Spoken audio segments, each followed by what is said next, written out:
All right. Hello, everyone. Welcome. Welcome to the book launch party for Forever Struggle. Wow, there are so many faces here. Oh my goodness. It is overwhelming. So welcome, everyone. My name is Sharon Chou.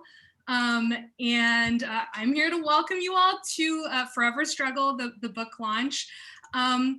Thank you for joining us for this book launch and this discussion with the author, Michael Liu, as well as Carolyn Chou. Firstly, I just want to congratulate Michael for releasing this book.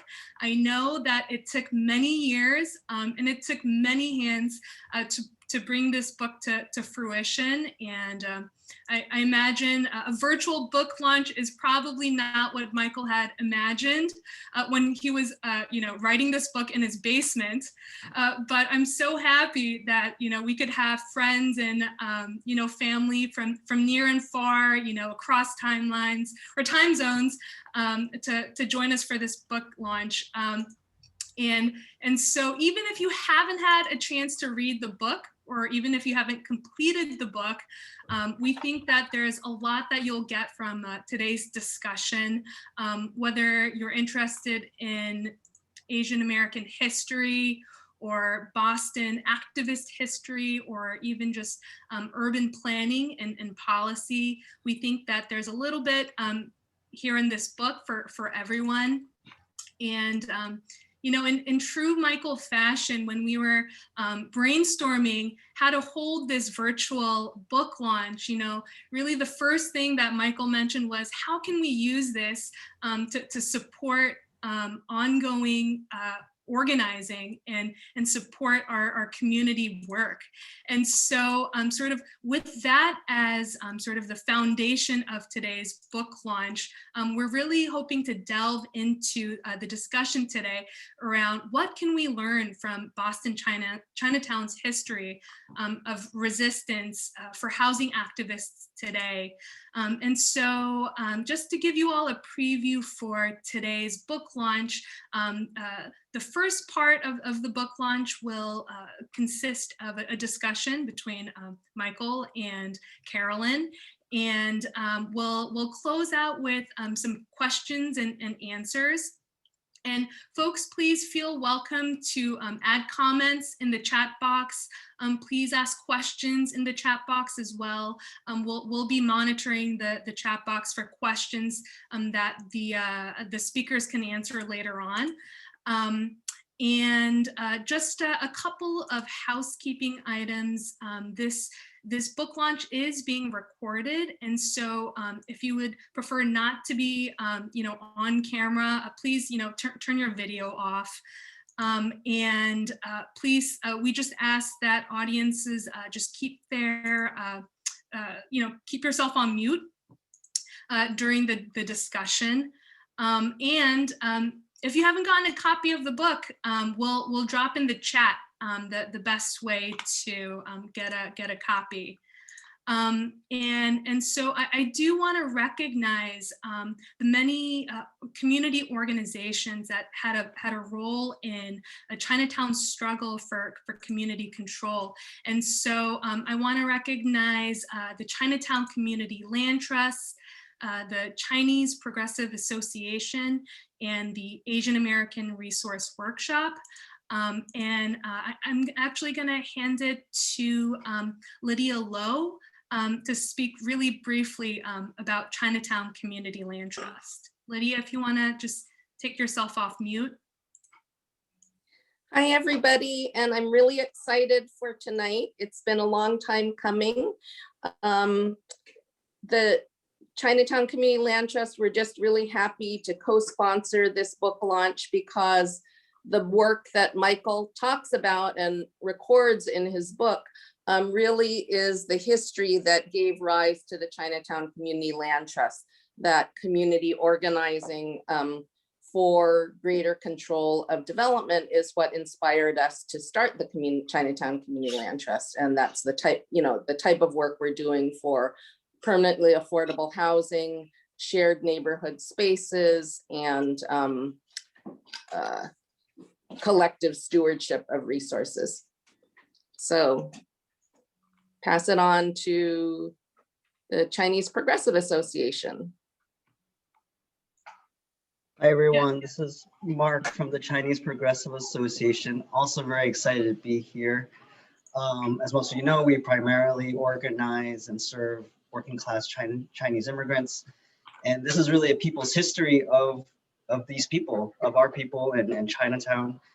So we're really excited to see our resilience and our organizing celebrated, and really be able to pull out the lessons and zoom out in terms of our work and be able to really understand the history and help us improve and build on the work this past 40 years.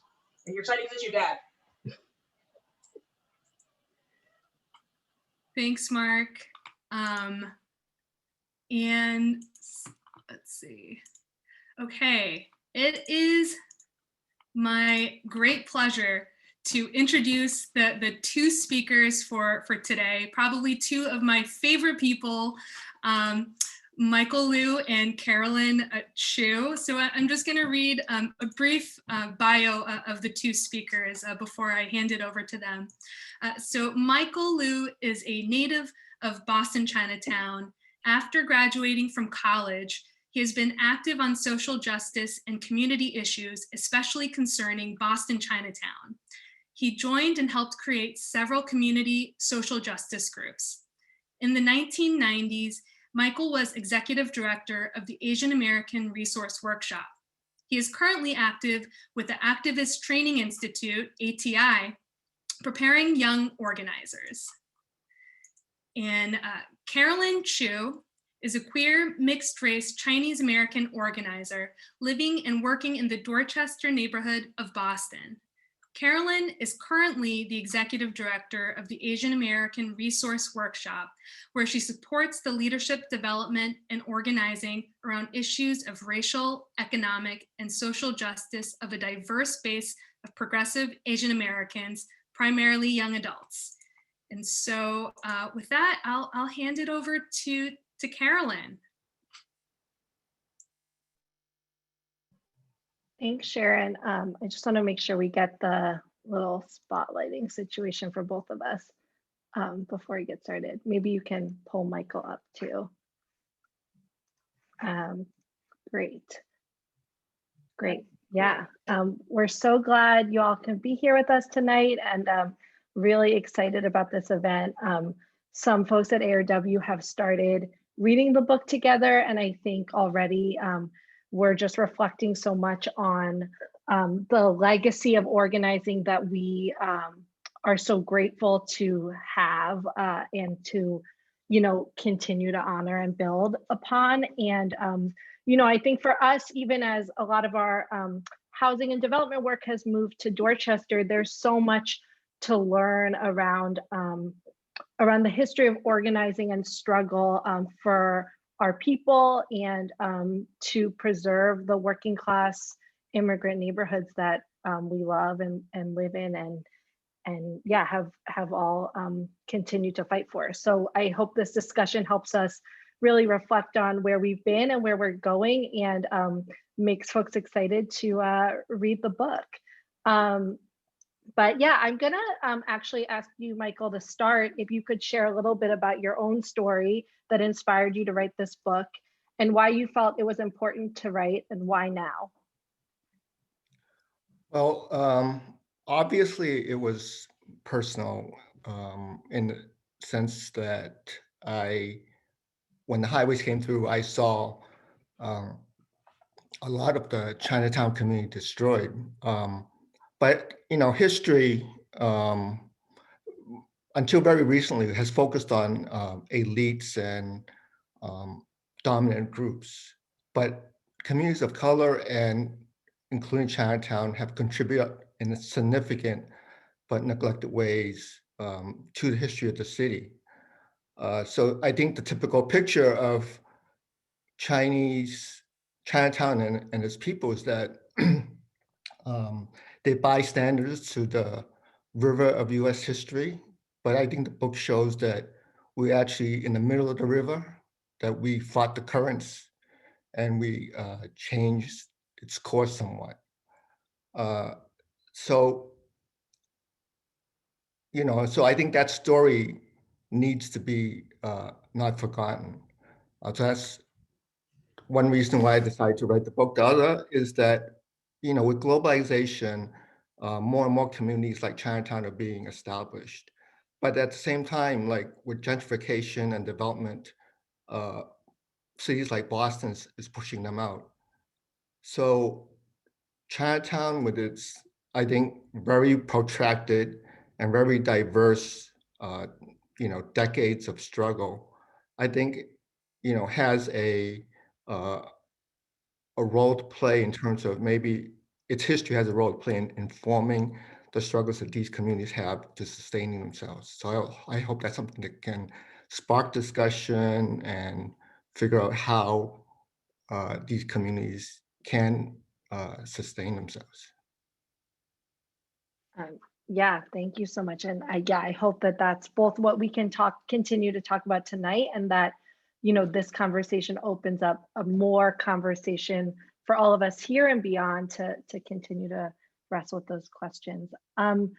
Before I share some of my highlights, I also wanted to ask you to share a little bit about the process of researching and writing this book. So yeah, I'll kick it back to you. Well, it was very much like a certain type of relationship with the book as my significant other. And that significant other gave me a lot of pain and a lot of joy. So, as people mentioned, I worked on it a long time, and Chinatown, like a lot of other communities of color, don't have a lot of documentation in the history. But luckily, I loved books, so I had saved a lot of documents and tried to keep them organized over time. The other thing was that I really tried to uh, write about Chinatown in context because, what did Chinatown mean in relationship to other neighborhoods and in the city? So I read a lot about Boston history. I always looked in the index to see if they mentioned anything about Chinatown, which was very infrequent. And I read about other Boston neighborhoods. And here I want to give a shout out to people now like Carolyn who wrote People Before Highways recently, and Mel King's Chain of Change, who wrote about the African American community. We need more histories like that because there's very few. Like we need a Latinx community history. We need a queer Boston history, but those aren't written. So I encourage that. Um, so the other context that I tried to relate to was that I tried to visit other Chinatowns. Um, I took a cross-country trip with my brother-in-law Pong and a friend Star, and saw Cleveland Chinatown, Marysville, California Chinatown. So that was kind of fun. Anyway, so so I tried to research these many other Chinatowns to see, what it was that Boston had in common and how was it different. Why did it survive? Because so many Chinatowns have been destroyed. So so I think that was like what the process, and the reason why I was able to take these different avenues, of course, is that it took me such a long time to do it. I was working on it for such a long time. I just wanted to mention a couple of things that might be helpful to other writers. Is that number one is that I found some people who are really interested in Boston Chinatown history, like Shauna Lowe and Stephanie Fan and Tony Lee, and they had different sources of information that I hadn't thought about. They were different ideas that challenged me, and I had to answer their questions. So that was very helpful to me. And I also had a group of people, obviously like my partner May and my family, and people like Sharon and Star and Ashley and Wayne Ye, who kind of encouraged me because at different times I did get kind of discouraged about writing it. So that they kept me going. So I think those are really important. Oh, one last thing is that I finally figured out what the narrative, what the story was about Chinatown. And that actually would help from that point on, my writing became a lot easier because, I could organize around it. So I think that's very key, is to figure out what is the story you're writing about. Well, maybe you can, since not everyone's read the book, then actually share a little bit around what that story is and how the book's broken down.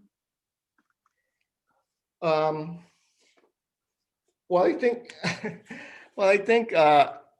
Chinatown has, two clear phases. One is, with the Bachelor Society, you had the creation of a patriarchal, hierarchical, society, which was, this is during the period of the Exclusion Act. And so it was dominated by traditional family associations or geographical associations. And, it's somewhat understandable that they formed it, and the attitude was to keep their heads low, don't make trouble, and this, and if we just worry about what's happening in Chinatown, then maybe the outside wouldn't interfere with us too much. But the problem was that once Chinatown started changing, it became totally very ineffectual in terms of dealing with the problems of a family, a neighborhood, and dealing with issues of women in particular. So after World War II and the reform of immigration laws, that was part of the process of Chinatown changing. And so that's really when the kind of second phase comes in, and you have all these new organizations. But basically, but then at the same time, Chinatown became threatened with, elimination through urban renewal and the highways, and the struggle to survive. So that the rest of the book is really about that struggle to survive, and how at each point, in each phase, that Chinatown struggled, kind of learned, and move from being kind of an isolated, neighborhood to become recognized in the city. By other neighborhoods, to become a leading, and then to the next phase where it became a leading neighborhood in the city. And I think at today, I think Chinatown probably has, it's one of the strongest neighborhoods in the city, and is actually leading many efforts. So I think it's kind of a learning to struggle story about Chinatown. But it was a very torturous path, many, many years. Great. Yeah, I hope we can get into some of those turning points and some of those struggles as we keep talking tonight. I'll just share a few of my highlights from reading the book now, and kind of things I'm thinking about. And then, yeah, we'll go into some more questions around some areas of the book and how they relate to today potentially. So yeah, I think from the jump, I'm glad you described it the way you did. This is so clearly a love letter to Chinatown and to organizing and to building collective community power. And I think that really comes through throughout the book. I think some things that I've been reflecting on, one, just as we think about this quote unquote new rise of anti-Asian violence, which we know to not be new, right? This book both, I think, helps ground us in that this is not new, right? This is the history of our communities as Asian American folks, but also that neighborhood organizing and building stable neighborhoods is ultimately the best way for us to fight violence, right? That stable communities, healthy communities are what keep us safe. And so, yeah, I was thinking about that and the power of organizing as I read this book in this particular moment. Also, I think the role of women and the role of young people in changing conditions on the ground was really powerful. I think the stories of husbands locking their wives out for being at meetings late. I know Suzanne's here. The stories of Suzanne and people telling her father to get her to stop. I think just and the way that women and young people continue to persevere and be so grounded, I think is resonant to me in the organizing we see today, and also just I think a thread that we often don't lift up in the way that we know it plays out, right, in the work. And so the garment workers struggle, busing, all of that. The other things just wanted to lift up were, I think we're again in a changing political moment in the city, as we know, right? And so, I thought it was really interesting to read about the changing political dynamics, the different openings and limitations with different mayoral administrations. And I think there's lots to reflect on as we are again in one of those transition moments.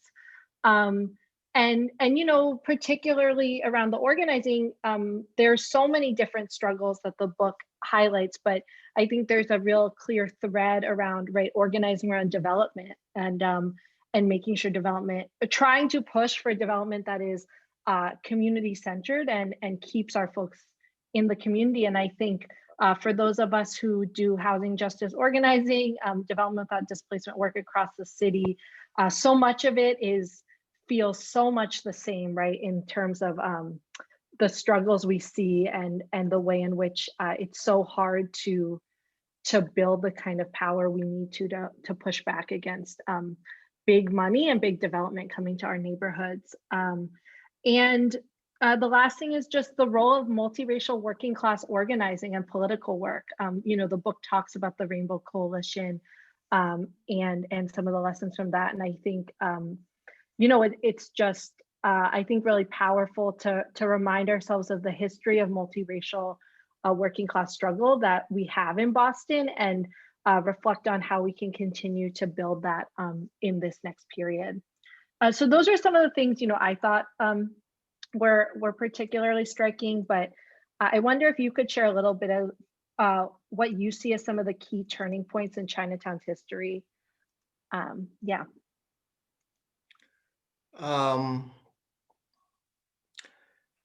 Well, some of the key turning points I think were in the 1970s, like the formation of the Boston Chinese Parents Association, which was almost, as you mentioned, exclusively women. The mothers that was organizing around how the busing plan, kind of exclude any consideration of Chinese. At that time it was Chinese. There weren't many other Chinese students and also Latinx students. And so the Boston Chinese Parents Association formed in order to try to protect their kids. And in doing so, they fought the courts, the Boston school system, the Boston School Committee, and also the leadership in Chinatown. And they were able to successfully win. They had 9 demands and they won 8 of them, essentially. And that set the pattern. They cut the pattern, because they were almost all garment workers. They cut the pattern for kind of popular struggle in Chinatown from then on. And maybe another key struggle was but even though that set a certain tone, people started worked many years, I think, until in the 1980s, when there was this police brutality case that people saw in the middle of the day, a policeman beating up a recent Chinese immigrant, and that led to a massive community-wide protests where, we stopped traffic in the streets downtown, in the downtown during rush hour. We had rallies at City Hall. And so the spectrum of organizations from the Benevolent Association to the grassroots organizations like CPA support the struggle. And so and again, that succeeded. So that legitimized protests. But like I said, that took 10 years. And I think that succeeding campaigns like, and I should mention Parcel C, which I think led to it as, I mentioned earlier, kind of like an increasing prominence of Chinatown in terms of activist neighborhoods. So today, I think, CPA is in the middle of, alliances like Right to the City and Immigrant Workers Collaborative. I know I'm butchering that. And so, it plays it's recognized as a very important neighborhood. So yeah, there were a lot of points like that. Yeah, thanks, Michael. Do you think you could share a little bit more about Parcel C? I know there are a lot of folks here tonight and who will watch this who have been organizing around development. So yeah, curious. I'm sure folks might not all know that history. Well, Parcel C was it's a piece of land where, for those of you who live in Boston, is where the Metropolitan is. That's where Chinese Progressive Association is, Boston Chinatown Neighborhood Center, Asian Community Development Corporation. And that piece of land had been traded to, it was owned by the city, but designated for Chinatown. And actually, they had given the New England Medical Center, which is the resident medical center in Chinatown, and had taken a lot of Chinatown land previously. They had traded a parcel to the medical center in order to have that parcel designated for Chinatown. But during a recession, this is around 1990, the Boston Redevelopment Authority, needing a lot of money, decided to go back and offer it to the hospital. So the hospital the medical center wanted to build a garage there, but it was in the middle of the Chinatown residential area. So that led to a huge fight, which led to an 18-month struggle that dominated development issues in the city. Because the Chinatown was taking on the mayor, the redevelopment authority, the medical center, as well as part of the Chinatown community, mainly the Chinatown Neighborhood Council. And in the process, because it said that we have a right to decide we should have a right to decide what happens in our community. And so all kinds of basically, I was director of the resource workshop at the time, and basically we spent all our time doing it. And I know for the CPA, they spent all their time doing it. And so, it was very, very difficult. There were a lot of things we did, a lot of different tactics that we tried, and we tried to call the mayor every week. He never answered. We organized a community referendum when they refused to say we had any voice. So and finally, it was fought through the courts. We had a lot of community lawyers like Andrew Lang and Chi Wu and Zenobia Lai, who fought it through the hearings. And so eventually they decided to file a civil rights suit against the city for discrimination against Chinatown.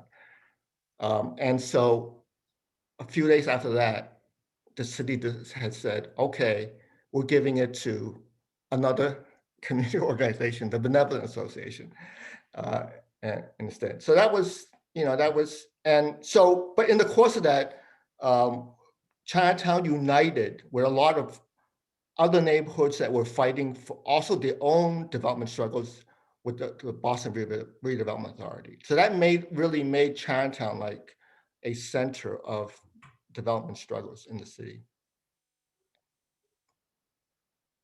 Yeah, thank you. And also, yeah, I was struck by in the book, I don't know if it was specifically in the parcel C section, but just I think we continue, well, we see this today and it's a little different that that the downtown development boom and how to kind of capture resources for that for the neighborhoods, but Chinatown being, kind of in the middle of that, how did they relate to that? And I think I was thinking about how, today we see that pattern continue, but also we see that kind of development coming more into neighborhoods like Dorchester. And so more of us are now in this dynamic where it's not just about capturing from downtown, funding money from the development downtown for our neighborhoods, but we're all starting to see the development actually encroach, and we're dealing with the ramifications of it. So I think in that way, where maybe in the past Chinatown had been in a more unique situation compared to other working class communities of color, I think now actually we're all starting to see the threat, that dynamic play out in all of our neighborhoods. I think about Dorchester Bay City, Suffolk Downs, some of these huge developments that are coming to East Boston, to Dorchester. Yeah, so I think it's really interesting. That's absolutely true. I mean, the thing is, for cities, for local areas like cities, development is the central struggle. I mean, all struggles around issues are related, but development is where all the money is. You look at the donors for every mayoral race, and the biggest donors are always developers. And so the whole question about, and the problem is, even in the reform administrations that Boston has seen, which is under Ray Flynn in the 1980s, and that's continued, the whole premise of getting benefits for Chinatown through the city is by allowing development to happen. Mm-hmm. But outside development, displaces residents and destroys neighborhoods. So resolving this relationship between development and neighborhoods, I think, is central to having a just city. That's for you guys to solve. I was going to say, do you have any suggestions on that? But I guess you're passing that question off. But no, I think that's really, really helpful and important framing for us to understand why development has been the center of so much struggle that we continue to all organize around. Yeah, I wanted to talk a little bit about coalition building, both in the neighborhood and then with other folks outside of the neighborhood. So, I think a lot of the book talks about the kind of dynamics within the neighborhood, which highlight, gender, which highlight class, which highlight political differences. So I'm curious for you to share a little bit more about kind of give folks a little bit of overview of some of that, but really to talk about how you see those relationships shifting and kind of where maybe you've talked about this a little bit around collaboration, but where there's been key collaboration and potential for the future. Well, for those of you who may not be as familiar with Chinatown, Chinatown has a lot of organizations. I once did a kind of a census. So Chinatown proper has about 25 city blocks. So I counted 75 organizations within those blocks. So as a result, organizational dynamics is complicated. So it's led to a lot of infighting among groups. But on the whole, I feel actually the organizations are, a strength of Chinatown, because it gives it gives a collective space around which to organize people. And so, and there was an opportunity to kind of unite the community at one point with the creation in the 1980s, with the creation of the Chinatown Neighborhood Council. But it fell apart essentially over development money that was flowing around Chinatown. And so since that time, there have been various efforts to unite Chinatown with varying success. And there's still efforts, I know Lydia's involved in efforts today. And I think actually we should unite more if we can. I think with the pandemic, I think people may see that grassroots organizations like, CPA, ACDC are as concerned with small businesses as well as with workers' rights. So maybe that will lead to something, and there's certainly overlapping interests. So we should, try to take every opportunity. But I know there's a lot of different, kind of what you're mentioning, Carolyn, different values, different outlooks, and so on. So it's very difficult. But so I think because of this difficulty, I think what's been key for Chinatown has been Chinatown's alliances with other neighborhoods in the city and other constituencies. It's helped it, its ideas, its, policies, become more popular and amplify its voice in certain things. And so, it's I think encouraged the progressive organizations to, continue working.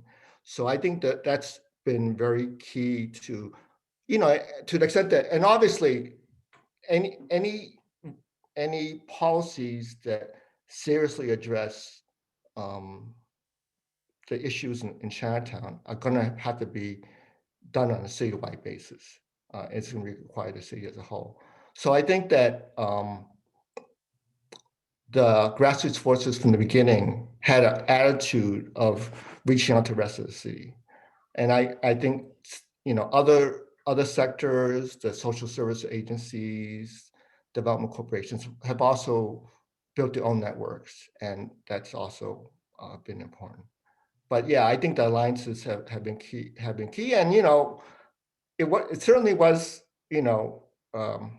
at times controversial. I know that some people have been working on this issue of anti-Blackness, for example, and certainly there's some of those issues to deal with. But on the whole, I think this is a good relationship. Yeah, and I wonder if you can talk more about the kind of broader citywide alliances. Curious how you see maybe to share a little bit around some of the work with the Rainbow Coalition, and to share about how the challenges of building multiracial unity may be different today, and kind of what lessons you see that we can learn from the Rainbow. At least maybe the second part, if you don't feel like the first part might be too big of a question for the next 10 minutes. I don't know, like the Rainbow Coalition seems to me a little bit like a fairy tale in the sense that, I really felt that, so just to give people some background, in 1983, there was a pivotal mayoral election in which ML King, an African-American, reached the finals for the first time in Boston history. And he built around him an organization he called the Rainbow Coalition, which actually Jesse Jackson later copped and used for his National Rainbow Coalition theme. But so, so we participated. I mean, a lot of like grassroots elements participated in this, and we formed this just like other groups were forming an Asian committee, and I felt that we were treated on the same level as other neighborhoods and other constituencies, and people really had a respect for one another, and we were all united around a kind of common mission. I mean, it was kind of a limited mission, which was electing Mel for mayor, but he had a lot of innovative policies. But I think I think that there was really a sense of unity, and around that. And since that time, there's been various efforts. So after the election and Mel lost, there was the Rainbow Coalition continued for a while,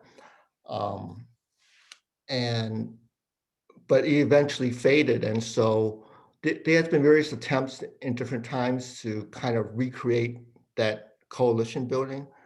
And I think the most successful to date has probably been the Right to the City, which exists today.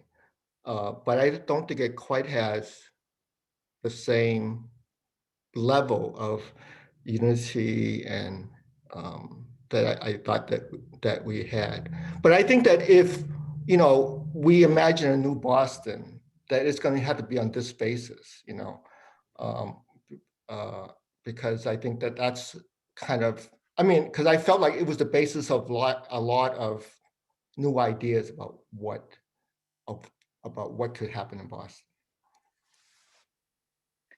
Yeah, do you And who knows? that's interesting. I No, said, you who go. knew it would take 40 years to get to the Right to the City? I don't know. Yeah, I was just curious. I mean, when you talk about, I'm seeing folks right in the chat too, but when you think about the policy pieces, it seems like it is true that sometimes in electoral campaign, right, it's as you said, it's very clear, it's very easy to align, right? Because the shared goal is obvious. You're very obviously opting into that goal. But do you think that the kind of broader vision of the Rainbow Coalition was able to hold for a period, and yet why do you think it eventually was it just not able to because Mel lost? Or yeah, I don't know, do you think there was more to it? I'm not sure I can fully answer that question. I mean, it certainly helped to have a figure like Mel. I mean, he was a inspiration, but he was not so he inspired a lot of people to rally around him, but he wasn't a builder. So that's one reason. I mean, kind of after he kind of moved on, and the Rainbow Coalition kind of continued, but it kind of had to figure out things by itself. So I don't really know the answer. I think if we had another figure like Mel King, that would help a lot. But certainly we need somebody, who's also a builder, I guess. Yeah, my last question on this, sorry, I'm going a little off script, so I know you had prepared some answers, but if so, sorry, but I'm curious too around, I feel like there's mention of the Third World Job Clearinghouse as well. And so I wonder if you see that as another example to lift up, or kind of how that fits in to this. So the Third World Jobs Clearinghouse was from a slightly earlier period in the 1970s, where different communities, basically built around racial groups, united to try to get jobs in the construction industry. So that definitely, I think that the Third World Jobs Clearinghouse reflected a tone of the times where people, the different neighborhoods and racial groups saw the need to kind of unite. I don't know, I mean, in terms of if it's a model, you know, it was successful for a few years, but eventually it failed. I wasn't, you know, I primarily played the role of a supporter and went to some of the construction sites where they threw boats down at you. But I don't know internally, you know, the dynamics for why it was unable to continue. But you know, that certainly is a model. And certainly the spirit, I think, it was very important. Sorry, Yeah, there's that's not very no, satisfying. I'm just throwing curveballs here, so that that's, but it's good to kind of, yeah, think through together. And there's some good stuff in the chat from Suzanne and from David Moy and Lydia and folks who I know were part of much of this book. But we really do want to make sure there's a lot of time for folks here to ask more questions, to kind of discuss a little further. So I guess my last question is just, what do you hope this book and kind of putting it out now will help build or enable in our work? Well, I hope that, that it enables more discussions, like kind of like what we're having now. I think like during Chinatown's struggle, it's tried to utilize almost every available tool that neighborhoods have to try to affect development. It's tried master planning, it's tried compromise, it's tried negotiation, it's tried land trust, it's tried self-help through community development corporations. It's tried massive protest politics. And Chinatown has stabilized, but it's still really threatened. I would say the community is really very, very different. I mean, to the extent that from when I grew up, to the extent that, most people in the city, they don't have any sense of where residential Chinatown is. Chinatown is so decimated. But it has stabilized. So I think that Chinatown has lessons that can inform the struggles of other neighborhoods that are trying to fight the same things. Whether by negative example or positive example. So that's one thing. The other thing is, like, I hope that, to me, I hope that it helps also inform who you mentioned, young people and immigrant workers. I think young people, it's inspiring to me that there's all these young people who are trying to help Chinatown, who may not live in Chinatown, who may are from elsewhere, because it means something to them. And maybe they can learn from some of the mistakes that we made, or maybe they can draw new ideas from some of the old methods we tried. So if that happens, I'm happy. I think, similarly for the, immigrant workers, but because of my dismal language abilities, I can say less about, it, but I hope that they can draw from the history and learn something in all the struggles, because they have very difficult lives in Chinatown.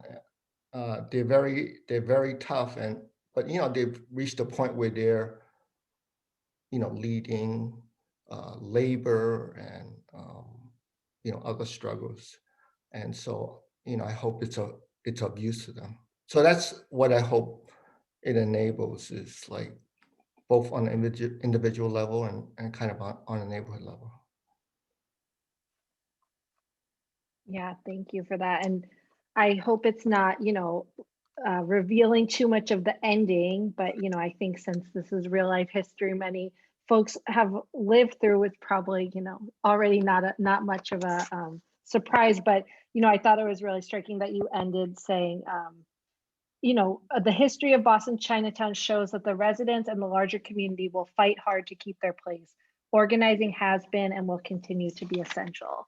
And so I think, it's really, I really value that this book, it both takes us through so many examples and then kind of leaves us with this reminder that by building, the collective power of everyday people is how, we're going to keep fighting and building and, learning lessons and trying our hardest to win power. So yeah, I think, we have a good 20 minutes that we wanted to kind of open to other questions. We know some folks have read the book, some folks have read part of the book, some folks have lived the book, some folks just have questions. So we're kind of open to questions from a range of experiences. Don't feel like you have to have read the book to ask something tonight.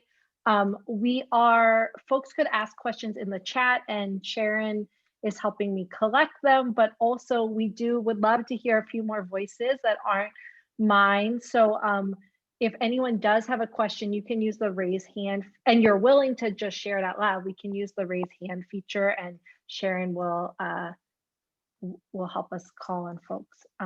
So yeah, great. Maybe I'll start with Osamu's question, but would really love for folks who want to come off mute and let us hear them. So definitely start raising hands, but I'll start with Osamu's question to kick us off. What were your takeaways about organizing in moments of economic crisis? Do you see history repeating itself now in any troubling or promising ways?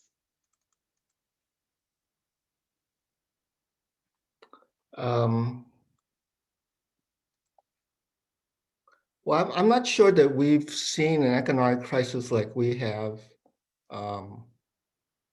today. I mean, I'm actually kind of astounded by how the grassroots organizations kind of shifted from, organizing to kind of, just kind of survival,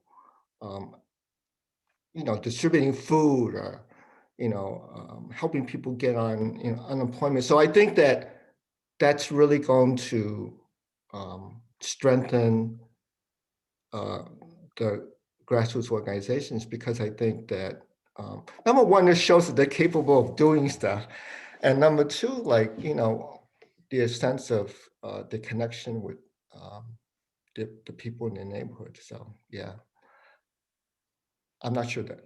Anyway, yeah. Well, Helen is talking about Virgo in the chat, but I do one question I didn't get to that I thought was is related to what she's saying is you do kind of spend a little bit of time at the end of the book talking about other Chinatowns, and I didn't include that in my original set of questions, but I wonder if you want to share a little more about what you learned from some of those other Chinatowns and what is distinct about Boston. Well, yeah, well, people should know that most Chinatowns were destroyed, to urban renewal and highways. The few that are left, that Boston, I think, is closest to the Philadelphia Chinatown in the sense that it was, they carried out a long period of struggle. I think Boston's is actually longer, but and the difference is that just coincidentally, one of the leaders in Philadelphia struggled to save Chinatown. Actually came from Boston Chinatown, Mary Yee. But anyway, so is that whereas Boston had, which you mentioned, Carolyn, like all this kind of infighting and lack of unity, Philadelphia has been dominated by one organization, which is which is the Community Development Corporation. So, and in some ways they've achieved more success because they have a unified plan. On the other hand, I would say that it's not. And actually, when I walked around, when when my partner walked around Philadelphia Chinatown, to me it was more contiguous. You know, it was more like a square. You know, so but I don't think it's very democratic how decisions are made, because it's really centralized in this one group. So I think the master planning process in Boston is broader and more democratic, but you know, sometimes dictatorships are more efficient. But we believe in coalition building. It seems like from the message of the book. Does anyone just want to encourage, if anyone wants to raise their hand and get off mute? We'd love to hear your voices. I'm just going to look at some of the other questions and give folks a minute.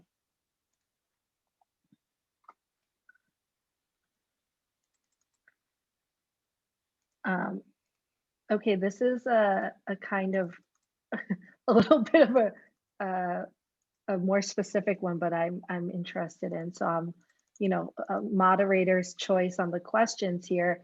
How effective do you perceive community-driven research to be? And does the BPDA and other city agencies usually just ignore our findings in the context of organizing?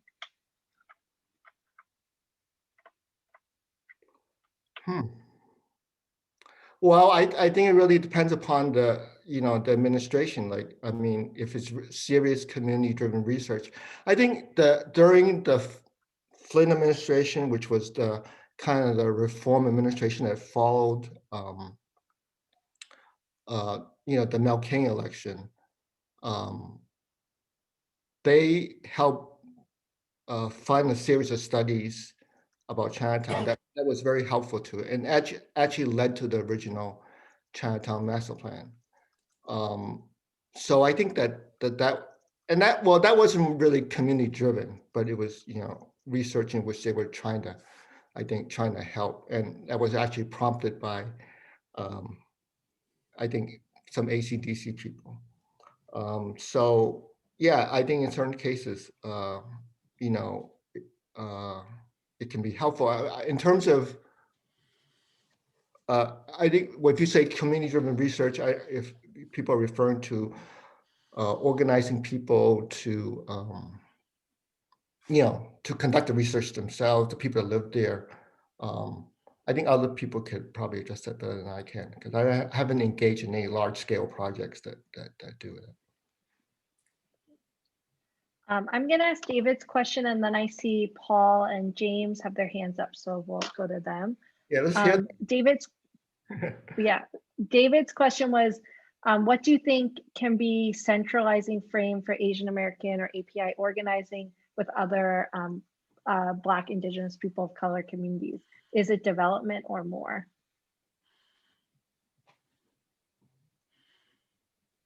The question's also in the chat if you need to read it.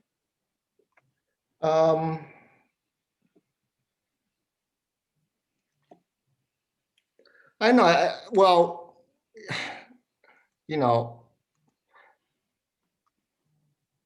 let me just say that I think development should definitely be a part of it. I mean, because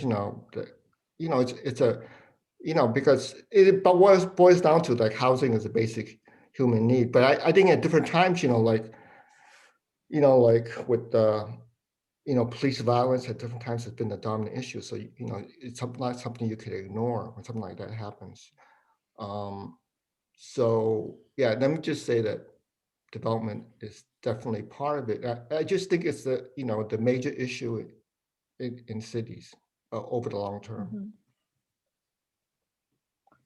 Mm-hmm. Right. If folks can't be here, then how can we fight for the city in other ways? Paul, I'm gonna spotlight you. So get ready, you're coming in. And yeah, you can ask your question. Well, Michael, I want to first say congratulations. It's been a long time writing the book, and I'm glad it came out, and everybody's looking forward to it. And I've looked at it in many versions. it's hard to ask a question I haven't ever asked you, but I'm going to try to ask a question I've never asked you before, and it comes to mind, and that's this. You know, there's such a focus on these relatively small parts of the neighborhoods of the city, like Chinatown, and the preservation of Chinatown, and the effectiveness. And I think you're right. The ability just to even at least get some recognition of the need to protect Chinatown. Not that it's able to, resist it clearly. It's not clear the battle is over, but the recognition of CPA and organizations like that, that's such a change. When you talk about all those 75 organizations, those that had the ear of the city would not have been CPA that long ago, and they are the ones that the city is now listening to, at least the political structure. But I wonder to some extent whether there's a tendency within the city to say, okay, you can have kind of this relatively small area like Chinatown, we're going to call that, and we're going to give that to you, but your ability to influence policy for the Chinese and the Asian American population across the city and indeed throughout the area is much constricted, it's limited, right? And the ability to really have a strategy that talks not about neighborhoods and geographic areas, because the next fight may be, okay, we're going to have to refight the battle in Fields Corner and then move on. And God, that can take forever, and they can wait you out forever to fight parcel by parcel. It's like finding a land war, right? And I wonder if there's a way in which we can, and I know there's an answer to this, but is there a way to get a idea that supports the idea of an Asian American presence, not only in Chinatown and Fields Corner and throughout the city, but even the other larger areas where you think about Quincy and Malden and so forth? They're working class communities as well, and they face some similar things. Is there a way to get a grand strategy as well and organize around it? Or does it have to really be focused on sort of preserving areas like Chinatown first and learning from those struggles perhaps? But if so, it's going to take forever, I think. Well, I think that's a question. I mean, I think, Paul, you're part of API's Canada. I think like that is, that's probably a question you all are trying to deal with. I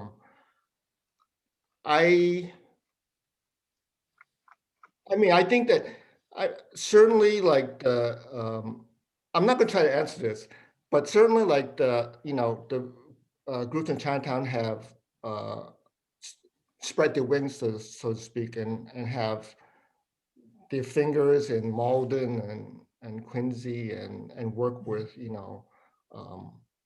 Fields Corner and so on. So I think that there is already kind of this thinking, but I think really like people like Carolyn and other people in APIs can answer this better than I can. But there should be a way. Yeah, I agree. Can I give just one small example? When the South Boston waterfront development added almost over a third to the development size of the city was developed, it got defined as a South Boston waterfront development. And all of the benefits went to South Boston. And many of us did, as you know, we looked and saw that actually the neighborhood that all that development is closest to is Chinatown, not South Boston. If you drew a yardstick and took it from the center of what is South Boston, the center of Chinatown, Chinatown's actually closer. And what a difference it would have been make if that was the South China, the Chinatown waterfront development. It would have had a huge difference in the city, right? But no one had ever thought of that in terms of that. And that's my question in some regard. If we're going to have these developments, like Carolyn says, in Bayside and throughout the city, the question is, are they going to be simply reserved for the people there, as was the South Boston development? Because the advantages were promised for the rest of the city and they did not come to the rest of the city. There's no question about it. It's been concentrated on those parcels of land and on South Boston, frankly. And that's the issue, is whether there's going to be sharing in this development, where this development is going to be shared throughout the city, or it's going to only help those contiguous parts. That's part of the struggle. Yeah, and I think oh, you want to go, Michael? I was trying to. I was just going to say, Paul, I think something we see, I think with Chinatown, it was helpful in the book to go all the way back, because I think at this point, right, in a lot of ways, Chinatown is fighting for survival, but not for its identity as a community of color, right? In a way that in some of these, in parts of Dorchester, in some of the, you know, Malden, Quincy, right? There's like this, there's this fundamental kind of conversation around whose neighborhood is this, right? Which is kind of pushing back against a white dominant frame. And I think, I don't know if this is quite getting at what you're saying, but yeah, I think when we're struggling around development in some of these places, I guess specifically I can speak around Fields Corner and Dorchester, we're really, we're just kind of even arguing for our place to even say, you know, people of color, immigrant folks are part of this conversation. And even within our neighborhood, who gets benefited, who gets a say, who gets benefits is, you know, it is steeped in whiteness and kind of an old school white framework. And you know, I think you see that in Quincy, right? You see that in Malden. And I think yeah, I think Chinatown, I don't know, in some ways it's such a helpful example and is in a different stage of struggle in that way, right? Than some of the places we see so many Asian immigrant folks and other immigrants and people of color now moving. And I just want to say, like, isn't this I mean, I think what, Paul, what you're talking about is a different framework. And right now, isn't it possibly a political opportunity with the, you know, upcoming mayor's race and possibly a person of color finally being elected and possibly a person of color with a different framework than has existed before. Hopefully, you know, that can, it can be.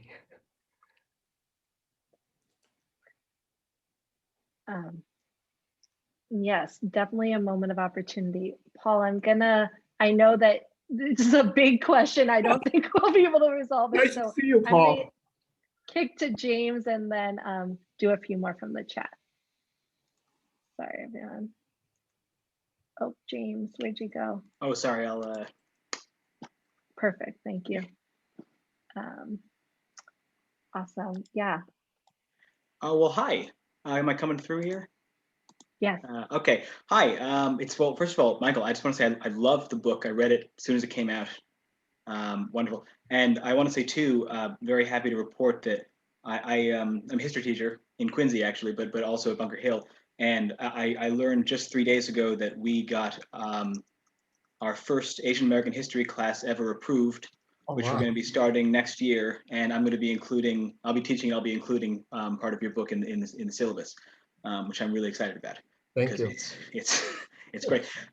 So this is kind of like a general shape of a question. I'm not exactly sure where to go with it, but I'm curious if you have any thoughts on organizing for campaigns versus organizing in between campaigns in terms of capacity building, because it seems to me that it's very easy if you have a particular kind of goal. Like I think about the Parcel C example being a really good exemplar. If you have a particular kind of concrete goal, it becomes somewhat easier to message and to rally people and the rest of it. But kind of to Paul's point too, if you want to have a larger vision and build something out, you know, in the long term and bring more people in actively when you're not having a particular acute campaign, I wonder if you have any thoughts on the best way to go about doing that. Well, I think, you know, it's absolutely necessary. I mean, like I mean, I think that it's important. I mean, well, there's always issues, you know, because it's not like people in the U.S. are living the life of, well, the old expression, the life of Riley. But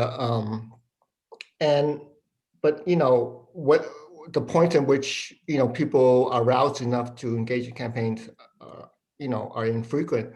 But I think that it's important in terms of raising people's consciousness and changing ideas about what society can be like, and thinking about, you know, whether or not housing and food and health should be a right or not, those type of things. So I think that there absolutely needs to be, you know, organizing in between. in a sense, I think in the book that the CPA was organizing for 10 years between campaigns, the Parents Association and Long, yeah, trying to raise these issues. Yeah. So yes, specifically what, that's up to you. Well, thank you very much for taking my question. I appreciate it. Thanks so much, James. Um, Great. I'm going to ask one more from the chat. And then, yeah, folks, feel free to keep throwing anything in. If we don't get to things tonight, it would still be great to have them so we can kind of continue to find ways to discuss and answer these questions together, because, you know, we really see tonight as the beginning of further conversation. I'm sorry.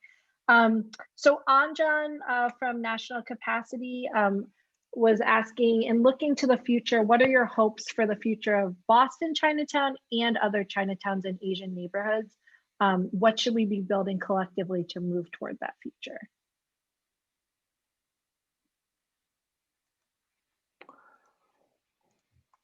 Well, you know, I think, you know, the pandemic has been really hard on all the Chinatowns. And I think right now you know, we're all just hoping that it that they remain viable communities, you know, with stores and businesses and residents. So I think you know, so number one, I think it's just survival. I think I don't know beyond survival for Boston Chinatown, because it's so landlocked, that it seems like there's no way to go. But you know, there's like so many people that it's not a majority of the Chinese American population, but there's so many people that want to live in Chinatown who are, you know, less advantaged and could use its services and work in the businesses, but there's just no room. So so I mean, the ultimate goal is to have a, you know, a more thriving community. Of how we can do that in the physical configuration, I don't see, unless you get rid of, you know, New England Medical Center and, you know, kind of rebuild the whole thing. But yeah, that's a really tough one.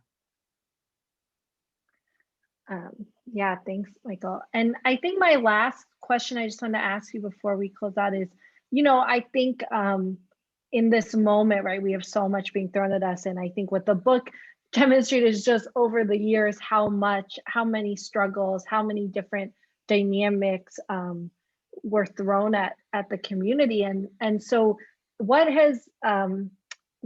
continues to give you joy and hope to keep organizing? Well, I think, like I said, I think like young people really inspire me. Like all the things they've done. I was very impressed with what the Sunrise Movement did, as you know, around the inauguration.